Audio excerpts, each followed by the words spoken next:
name is Bhakti. I'm a core teacher here at Pioneer Craft House in the field of weaving and fiber arts.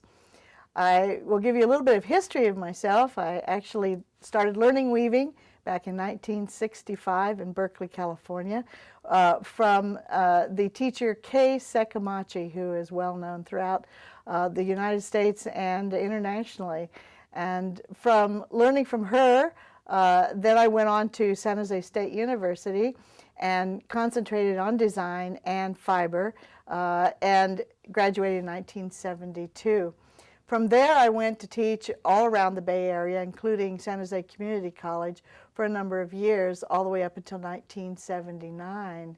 At that time, my family decided to go live in a rural area, and all of my looms and spinning wheels, I had some 6 looms, and all my yarns and all of that went into storage.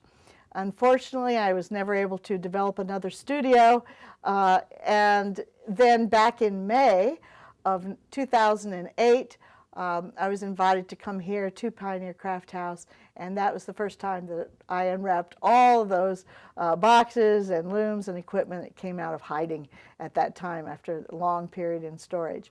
But I was able to pick up my weaving teaching and my love for weaving.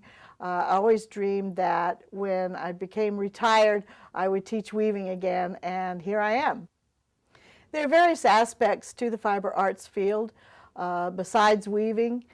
There, in fact, would be spinning, dyeing, dyeing of the warp before it's woven or after it's woven. There's felting. There's also card weaving, which is weaving with just these little cards. There's weaving that's called pin weaving that I teach also here. This would be an example of the pin weaving, but today we're going to concentrate on rug weaving. And here's an example of a small tabletop rug that can be used. Equipment that you use in rug weaving is first and foremost your cutter, which is the rotary cutter, much as you would do with quilts, and then of course your Olfin cutting mat and your straight edge. Those are critically important unless you just go ahead and use regular scissors. That's okay too. You will be winding your strips of cloth on a rag rug shuttle, and this is an example of that, as are these over here.